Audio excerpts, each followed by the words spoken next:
You've landed at Spark Launch, the guide star for embracing what it means to be neurodiverse. I'm Mike Cornell, joined by CEO of Spark Launch, Chaya. Here, we navigate mental health triumphs and tribulations from all across the spectrum, charting a course to the shared experiences that unite us, and discovering how to embody the unique strengths within neurodivergent and neurotypical alike, igniting your spark and launching it into a better tomorrow.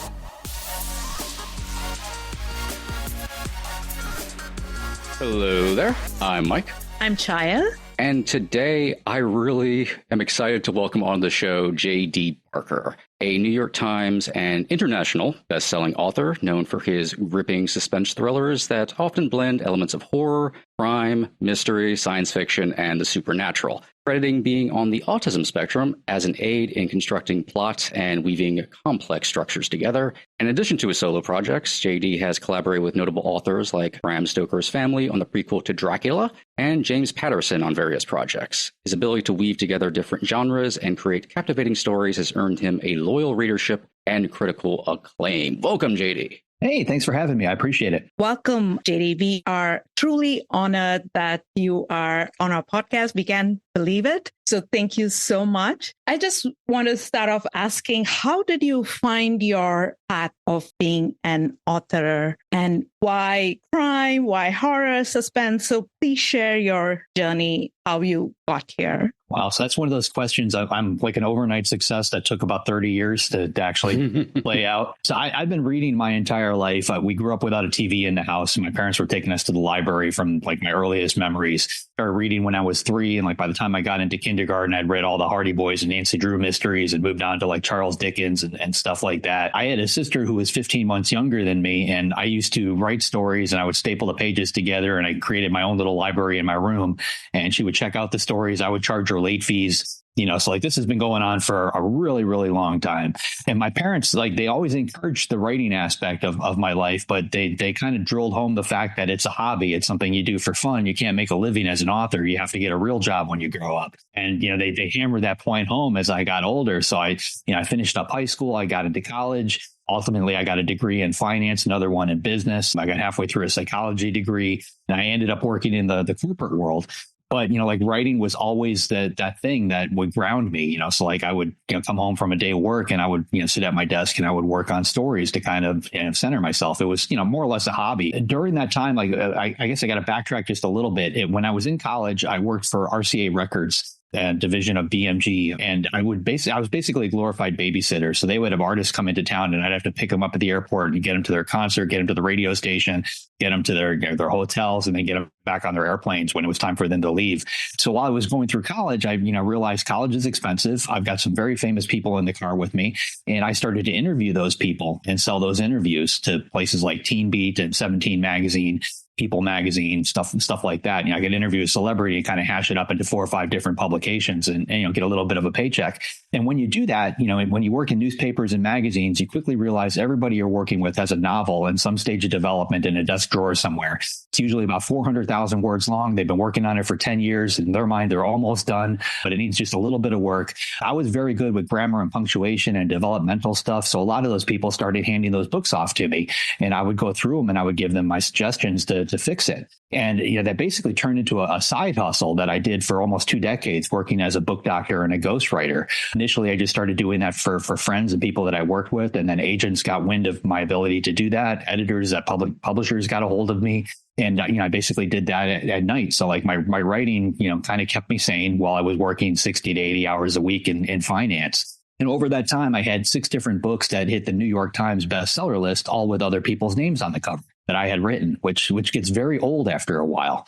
So when the 6th one hit up, it was around 2012, 2013. My wife pulled me aside and she said, listen, I know you want to be a full-time writer. Let's figure out a way to make this happen, which was easier said than done, because at that point, I had the corporate gig for over 2 decades. I had a very nice salary. We had a big house. We had cars. We had a boat. Our lifestyle was expensive, so we couldn't just walk away from that because we had to pay for it. The monthly nut was pretty extensive. So she came up with this crazy plan. We sold everything that we owned. We bought a tiny little duplex in Pittsburgh. We rented out one side and lived in the other side. And then basically sat down at the kitchen table and looked at our bank statement and figured out that I had about 18 months worth of savings to write that first book. So I was able to walk away from the day job and do that. And I got really lucky. The first one took off, and I kind of got on that roller coaster, and it hasn't slowed down. Wow. The first thing that popped out is in my mind is that you had such a supportive partner who recognized that need in you to express through writing and encouraged and was with you on that journey. That's just wonderful that you had that support. Yeah, I would have never been able to do this without my wife, kind of twisting my arm to go down that path, because, as an autistic person, patterns and repetition are extremely important to me. So even though I hated that day job, going to that day job every single day, knowing that I had a guaranteed salary, knowing the outcome of that was, something it was a boat I didn't want to rock.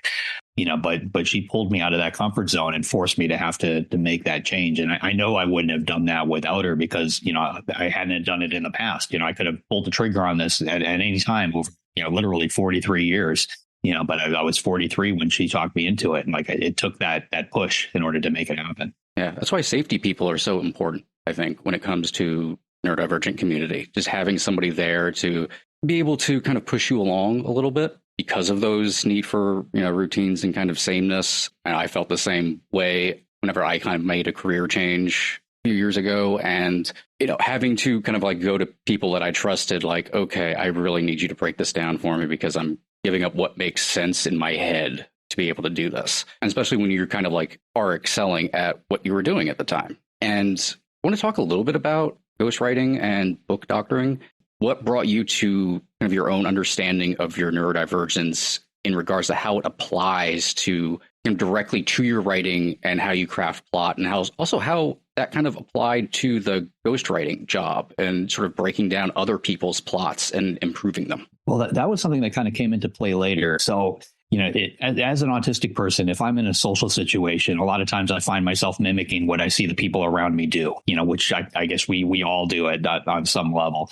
One of the things that I learned, though, early on is I can not only mimic people in real life, but I can do it on paper. So if I read, a couple chapters written by somebody else or some text written by somebody else, I can pick out their vocabulary, their cadence, their writing style, and I can duplicate that, which, was a fantastic tool to have when I was doing the ghostwriting stuff, because I could pick up a book that somebody started it and I could finish it for them, and it would be seamless. Nobody was able to tell where one person left off and the other one picked up.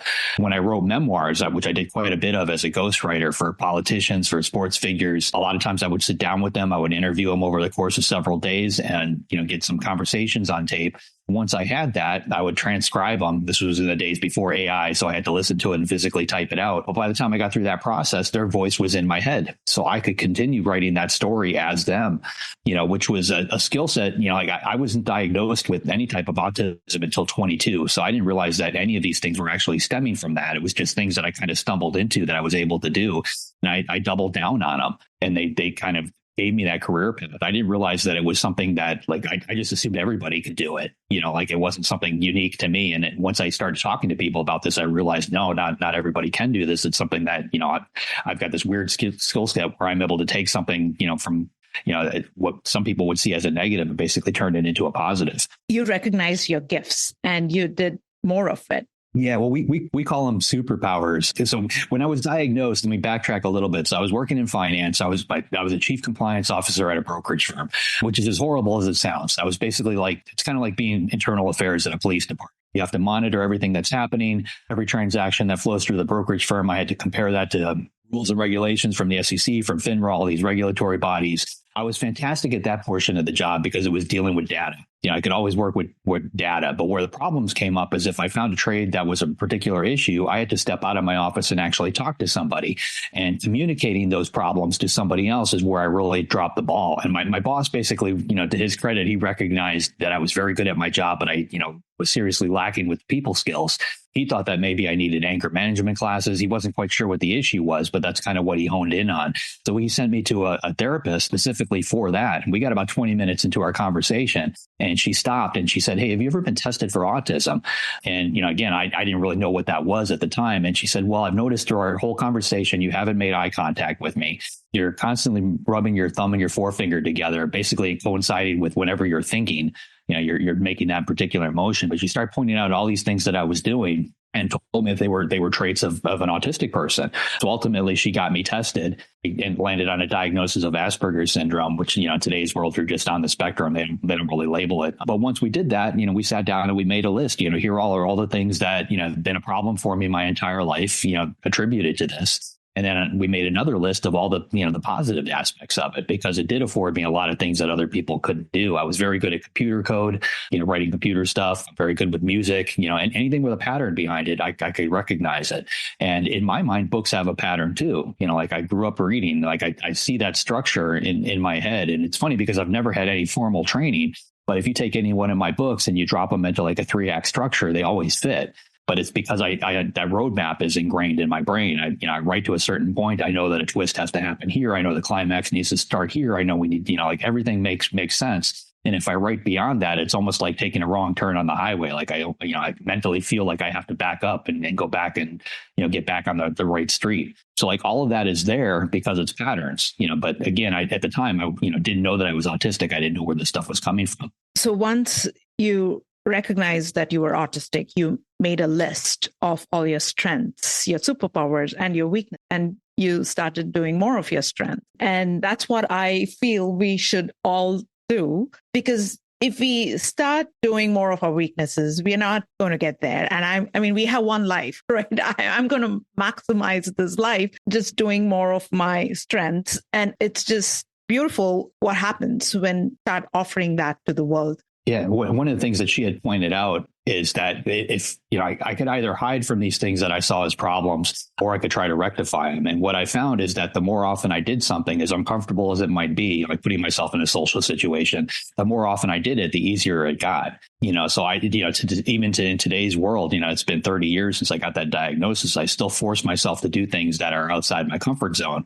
Just because the more often I do that, the easier it gets. I mean, even doing a show like this, like my ideal place is at that desk back behind me, sitting by myself with my headphones on and not talking to anybody. But that's exactly why I have to do shows like this. It's exactly why I do interviews. It's why I go on book tours and get in front of crowds and talk and speak. I step out of my comfort zone, and the more often I do it, the easier it gets. Yeah.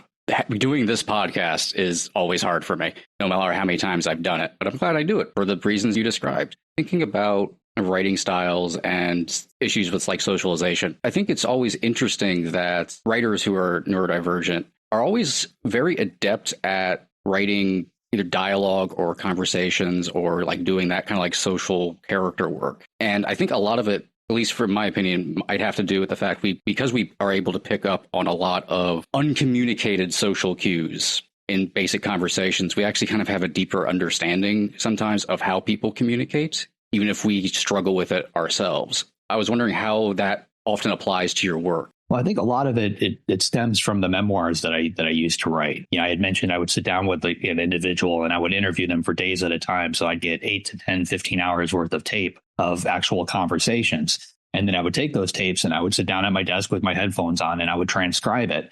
And I think hearing the real words in my head, putting them down on paper, seeing how they looked on paper when, they were actually there, that, kind of set the groundwork for me to write dialogue, later in life, because, most conversations, like when authors fall short on dialogue, it's because, it doesn't feel like a real conversation.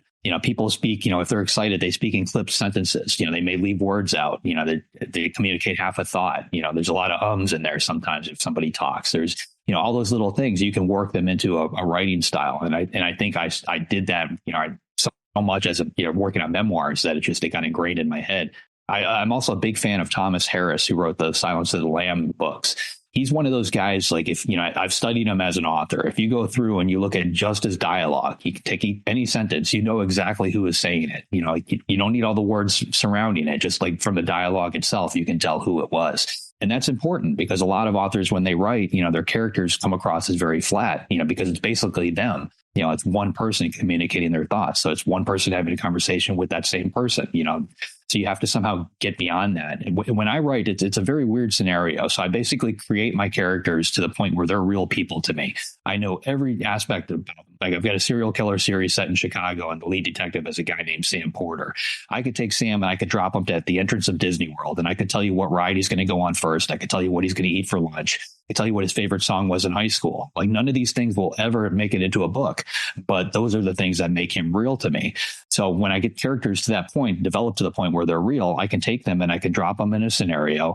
I can follow their reactions. And that's essentially what I'm doing when I write the book. It's almost like watching a movie play out in my head, and I'm just writing down what they do, what I see and hear, because they're real. And, like one character is going to react to a situation very different than another person would, just like in real life. So I think that's partly where that stuff comes from. So from being a ghostwriter to writing from your own thoughts and your own inspiration was a journey. So how did you go about making that shift, letting go of other people's thoughts and ideas and just tuning into your own and trusting yourself? Yeah, I mean, it was a tricky thing because I liked being behind the scenes to a certain extent. I liked working on all these projects and being able to step away from it and it, not being mine anymore. I could move on to the next thing and not have to worry about what I had just finished. But, like I mentioned, like I saw people seeing some, rather strong success from words that I had written, and they were basically getting credit for it. And after a while, I knew it was time to set out on my own. So, at that point, I mean, I had done this for, I think it was 23 years, so I had a lot of experience behind me. And, and a lot of that experience came from things other than the actual writing. Like I got hired by a lot of agents. Like an agent would get a book that they loved, but they weren't able to sell it to the publisher because it needed a little bit of work. They would go back to that original author and, tell them, like you can't, you need work on your dialogue, or you need to cut this scene, you need to trim this back. A lot of first time authors aren't able to do that, because they're too close to it. It's, that's their art. Like, you have to be able to step back though and look at it as a product. I would come in as a hired gun.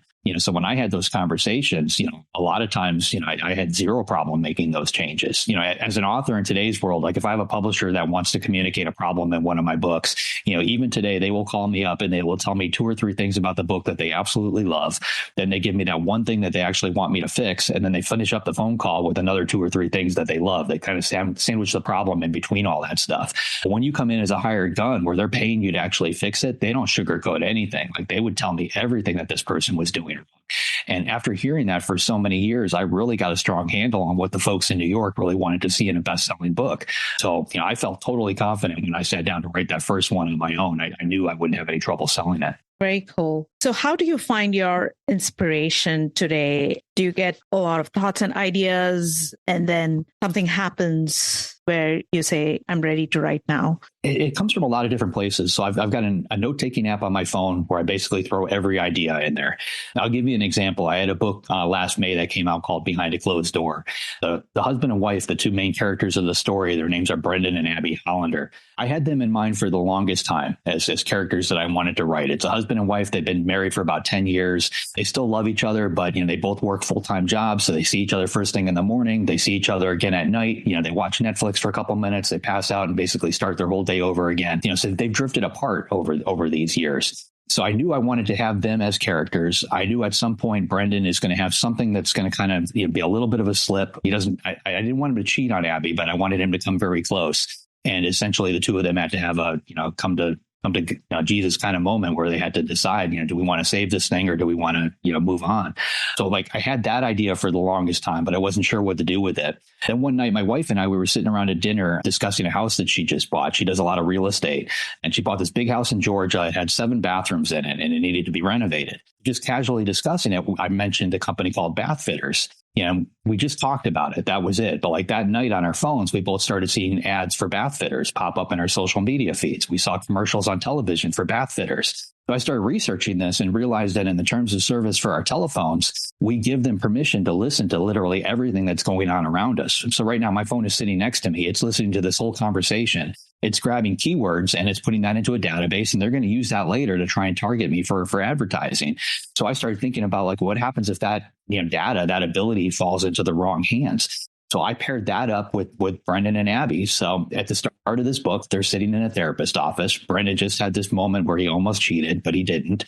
And they're sitting in a marriage counselor's office and trying to figure out what their next step is. And she recommends that they download an app to spice up their marriage. And that's kind of where this starts. So that app is tied to the people that actually have all of this data. So, I took those 2 different things. They came, like I thought of Brendan and Abby 4 or 5 years before I had the bath fitters idea. But those 2 pieces come together and it's like peanut butter and chocolate. All of a sudden it works. I love that. I love the idea of creating characters completely separate from plot and then smushing together and then seeing, well, okay, now that I have these fully fleshed out human beings, here's a concept. I'm putting them in the middle of how do they react specifically to that concept now? Like now that I kind of know them inside and out. Yeah, well, a lot of authors go about it the other way around. They come up with their plot and then they create people to go into the middle of it. I do an exercise. I do a lot of teaching with writing students. And one of the exercises I do is we pretend, we're going to write a story together. So in this particular story, we've got an airplane that takes off from Los Angeles. It's on its way to New York. And right after it gets to about 30,000 feet, World War III explodes below. Like all these bombs start going off. So this plane is in the air while this is happening. It's only got so much fuel. It can get to the other side of the country, but that's pretty much it. So I give my students that idea as a plot line. Then I ask them, okay, who should we have as characters? Let's make a list. And we get the whiteboard out. And they always have, they name off the same people. They've got the pilot, we've got a flight attendant, we've got maybe a TSA agent or a security person, but they start rattling off all these people. And it's what you would expect to find in a story like that. So after we go around the room, I'll just start to point at random people. And I'll say, well, what do you do for a living? And this guy will raise his hand and he's a plumber.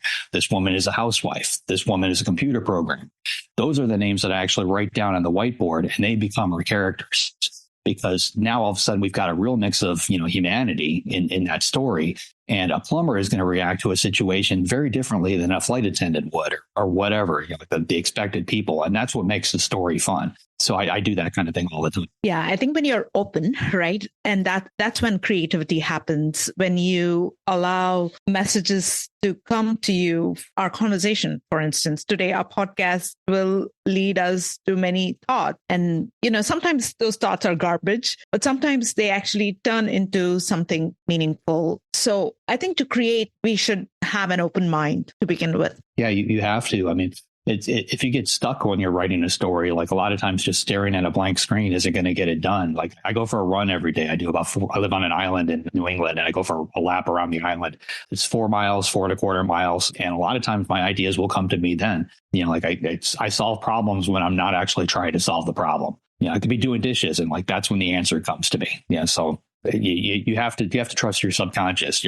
Even though you're not necessarily thinking about the problem in the story, your brain never stops, and you have to be open to receiving that and acknowledging it. And those moments are great because that's pure creativity. You weren't thinking about it, and it pops in there, and then being able to figure out plot and break it while I'm in the shower was always kind of like an amazing, oh crap, I need to quickly get out and write down notes and stuff. Going back a little bit to your childhood, I was curious about your fascination with the unknown, things like that. And I'm wondering what you thought about why you gravitated towards that. I'm honestly not sure, but it's definitely something that I've liked my whole life.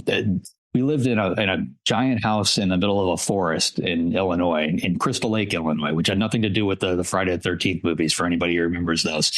But, my dad actually built the house. So I knew it was brand new, but because of the way it looked, it was a big English tutor, was sitting up on a hill in the woods. All the kids in town thought that it was haunted. I mean, it's a brand new house, so it couldn't possibly be, haunted, the conventional methods anyway. But stories about that just floated around, and I wasn't scared by them. I kind of encouraged them. We lived in the middle of a forest, so we came up with stories on our own about this forest being haunted and the backstories behind all that. So this has been even the stories that I mentioned that I used to write for my sister. I found a couple of those. They were all, early horror tales. So I don't know why I gravitated towards that, but that's been there from the get-go. The first, a scary book that I actually read, what I considered to be an adult book, was Dracula.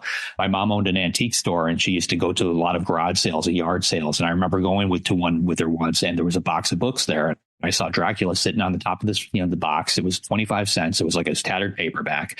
And I picked it up and I looked at the cover, and it was scary. And I was like, there's no way my mom's going to let me buy this. But she let me get it. And I read that book, and the feelings that it evoked, actually frightening me to the point where I didn't want to turn the lights off at night.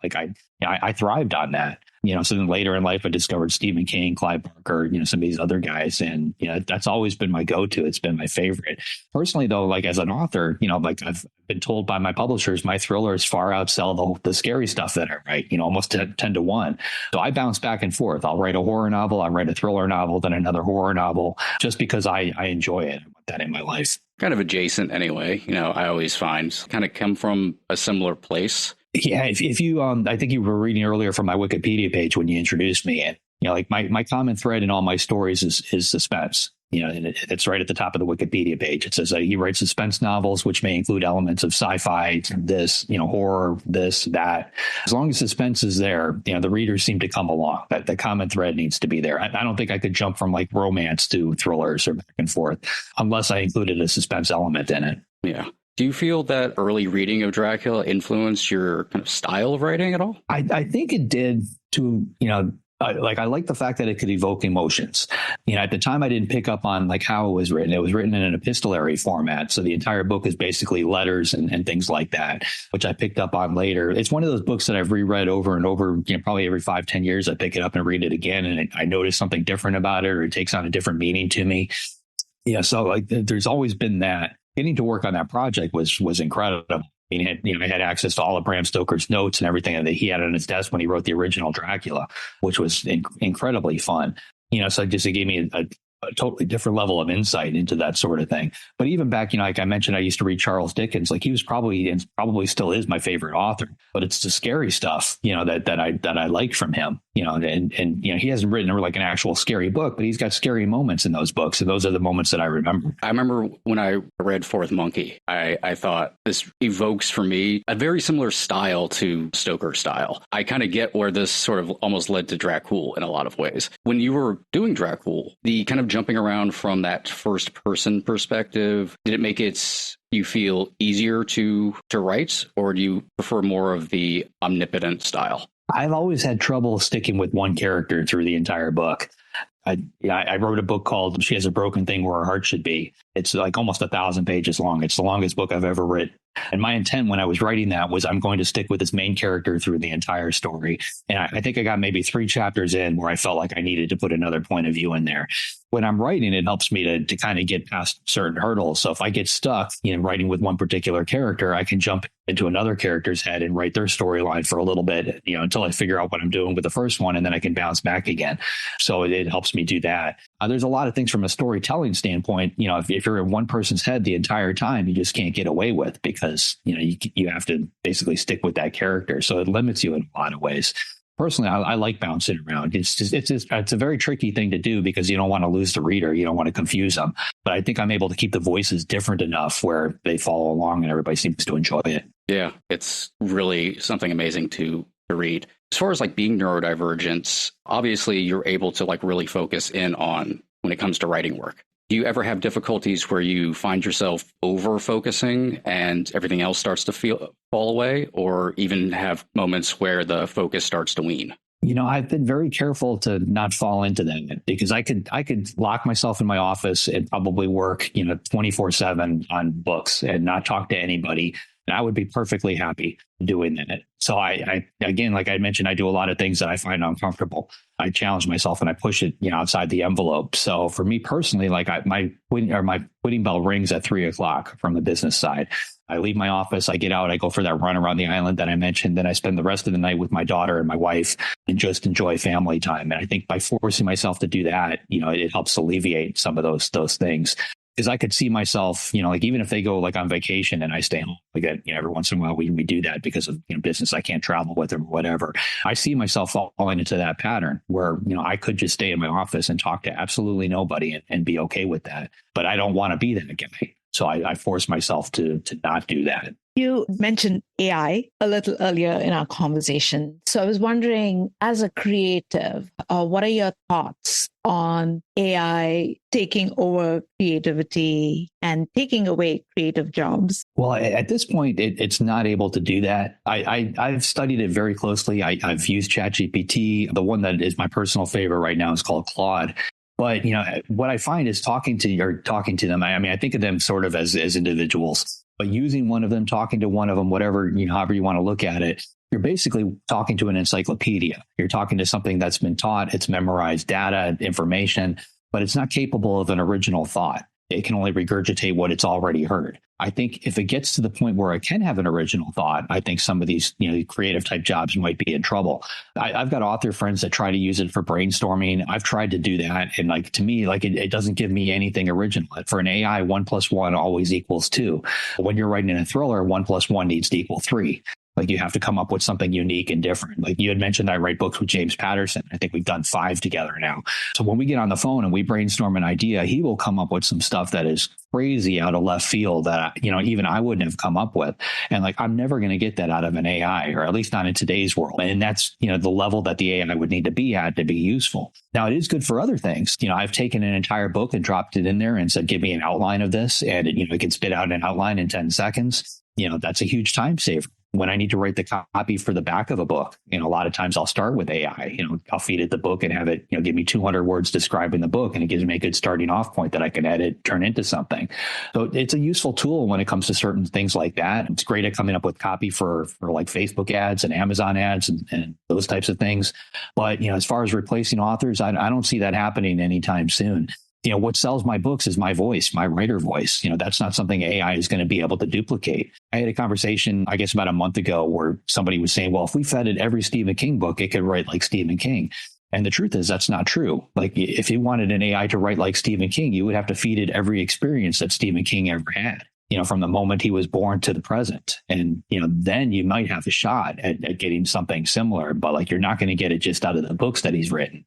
There's so much that actually shapes us as authors, which shapes our minds and the thoughts that we have. You're not going to be able to get that in there. That being said, again, like once it is able to have a creative thought, I think it's going to be able to do this on some level, and it may come up with a writer voice all its own. That's different. Who knows? But it's not there today. Yeah, I agree that it cannot replace. It can mimic maybe, but if you're using every bit of creativity and your experience and your personality and your soul, it cannot, because it doesn't have emotions. It doesn't have soul. So the more we are ourselves, and that's what we need to do, and that's why I always push for authenticity, because that authenticity is where we all should live in. Yeah, absolutely. I mean, you got to double down on the humanity, because that's all you've really got. Yeah, I remember, I'm kind of paraphrasing Stephen King here, but he said, you try to put subtext into a story and it's never going to be the subtext that actually ends up in the story. Your subconscious is always going to be working something out and putting something in. And I've looked at, there's actually some AI written books you find on like the Kindle store and stuff. And out of morbid curiosity, we'll like look at it real quick and read it. And they all kind of read the same. I'm reminded of a scene from Cronenberg's The Fly, where he teleports a steak, and the teleported steak tastes wrong because it tastes synthetic, because it is the telepod's interpretation of what a steak is. It can't actually teleport matter. It's just recreating it, and recreating it in a very synthetic way where it has the shape of the thing. And I find AI writing to be very similar. Like you said, I think it's really useful for things like copy or getting like the mind working for some of that's already kind of robotic sort of work and able to like latch your own creativity onto it. But it's missing that actual human element that creates almost folly in the writing and creates that touch of authenticity. Well, where we have to be careful is like I use the Apple News app on my phone. I've got an iPhone, which is basically just takes a bunch of headlines from various sources and dumps them all together into one program that I can scan through and read almost like a personalized newspaper. One of the things that I've been seeing lately is a lot of these companies are now using AI to write those stories. So they're, not only are they writing the text, but they're monitoring, what people are reading. So if you click on a story on Apple News, and the moment you click on it to the moment you click on something else, all that information is cataloged. So they can tell how far you've scrolled in that story. If you only scroll halfway and they see a lot of people only scrolling halfway, AI will jump in there and it'll tweak that story to try and get them to scroll a little bit further. AI will take that data, and if it sees a lot of people clicking on stories about a particular subject, it will write more stories about that particular subject. And it's getting its data to write those from the other stories that already exist. So it's kind of like this echo chamber where it feeds itself, which is very dangerous if you think about it from a society standpoint, because, if something is put out there and it's not true, but it's put out there enough, the AI will continue to repeat it over and over again because people are reading that not true statement, and, it can just exponentially, feed it out to the rest of us. So I think we're all going to have to be very careful of this, at least for a little while. I wouldn't be surprised if they come up with designations, at some point, some type of system, where we can tell what's human written and what's not. That would be fantastic. But, the money's not there. Unfortunately, a lot of these publications, like they can't afford to pay humans anymore. The only way they can stay in business is to use AI, which is very unfortunate. Yeah. And speaking of trying to create programs to be able to identify AI, and there was actually a story recently of a school that implemented, ironically, an AI program to go over essays and reports to ensure they weren't written with AI and identify AI. The irony of this, and back to sort of what this podcast is, it would spit out that the autistic students or the ADHD students, their writing was written by AI, because it would assume that the way they wrote particular words they used, well, that indicated that this is written by AI. But it wasn't. It was just the way that neurodivergent kids would kind of communicate and speak and misidentify the kids as being AI. So it's a very broken system that has weirdly recreated neurodivergent people just in like a virtual space and without, not to be like overly dramatic, but without the soul components of them. And I think it also kind of showed the way that people would look down and stuff neurodivergent individuals, particularly students, like in a box for the way they communicated or the way they did those reports or essays as not doing them correctly because they wrote in a certain way or they used words that were a little bit more advanced, so they must be cheating. Yeah, I mean, I've studied a bunch of those too, along with trying to play with all the different AI systems. The problem is there's multiple AI models. So like if there was only one, when you dump it into an AI checker, it's basically asking itself, did I write this? And it's going to be able to tell, give you a pretty high percentage score. But if you take something that was written by ChatGPT and you dump it in Claude and ask that same question, it's not able to make that designation. It may see it as a human writer or something other than a chatbot or other than an AI, just because it's a different model. It's almost like it's coming from a different computer brain. I think that's where a lot of those problems come from. I've taken stories that I've dumped into Claude and said, was this written by a human? Or I'll give you an example. So a lot of my books get translated into other languages. I'm in like 150 different countries. So when I hire a translator, I'll take their text that they send me, let's say it's in Italian. I'll dump it into Claude. I'll dump in the original text. I'll dump in the translated text and I'll say, was this written by an AI or was it written by a human? And Claude will tell me, and it'll break it down, and it'll give me specific examples of why it's human or why it's AI. And that, it could give me 10 pages of specific examples. And then if I ask it, are you sure? ? It will completely reverse its answer. It'll tell me it was AI. And I ask it, are you sure? And now that I'm looking at it more closely, I think it was human. And here's 10 pages of why. So it's all very confusing. And, this is beyond the written word at this point. Now we've got deep fakes. We've got visual stuff going on.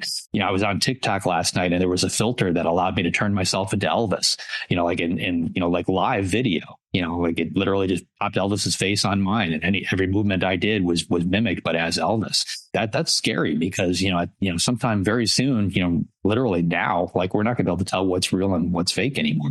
No, I did content evaluation for YouTube for a while. And by the end of that, thankfully I don't do it anymore, but by the end of that, I was getting AI videos of presidential addresses, of news addresses and things like that. And then read the comments and people are 100% believing what it is. And that stuff is horrifying. It's very worrisome. Think of how YouTube works. So you load up, you'll type in a subject probably on Google. It'll bring up a YouTube video. So now all of a sudden you're watching that YouTube video. Now you've got a box next to you that says here are other videos that are like this one. So you start going down that rabbit hole where you're watching video after video. But as of today, each of those videos was created by a human. And a lot of them are collecting advertising revenue, based on those watches. So Google is spending money into those creators. What you're going to see happen is pretty soon, AIs are going to be able to create that same video on the fly. So it sees what your patterns are, what you're watching, and rather than having to curate through a database of existing tech or existing videos, it's going to be able to create one for you right there on the fly and put it in front of you, bypassing the creators altogether. They could still charge for advertising if they want to on that, but now they're paying themselves, which gives them the incentive to actually create all that from a business model. So humans are getting squeezed out. Yeah, it's a very alarming, changing space. I think because we are here on planet Earth and we have to constantly evolve. And if we don't embrace that flexibility and be open to reinvent ourselves, we are stuck. I think that's what we are being called for, is to find that new thing that's still us, and we're not sacrificing our soul. I feel AI is going to do that. It's going to make us very humble and let go of a lot of things that are not serving, and just find that authentic self over and again. And I think it cannot wipe humanity. One would hope. Not that I wouldn't mind Skynet occasionally, but before we let you go, I just want to ask, what kind of takeaways do you want people to have in regards to neurodiversity and your work? Why is that platform important to you? One of the reasons why I talk about this is I'm fairly successful at this particular career, but I remember what it was like being on the flip side of that. And I speak to a lot of parents in today's world that have an autistic child, and they may have a kid that's 18 months old, sitting on the floor, banging its head against the wall to the point where it bleeds, just screaming.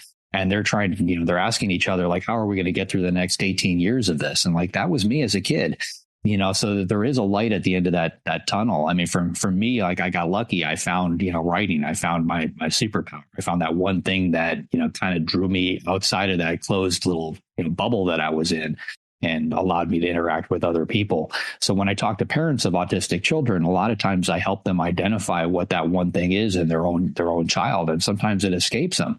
But, once you find that one thing that their child gravitates towards, they get excited about, it opens a door that allows them to expand beyond that. They can now communicate about that. They can talk to their kid about it. Their kid will be excited about it and want to do more and want to do more.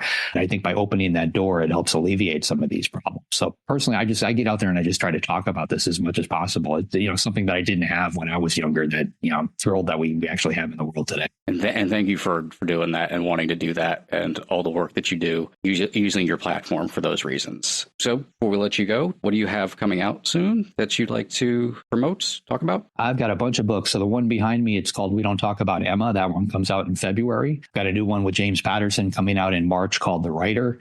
And my next solo title is probably the scariest book I've ever written. It's called Something I Keep Upstairs. It comes out in May of 2025. Awesome. Very excited for that. And I'll be sure to put any links for anybody in the show notes so they can find you, find your books. And seriously, if you have not read a J.D. Barker book, do yourself a favor and put your eyes on it. As for myself, as for Chaya, as for J.D., we will talk to you next time.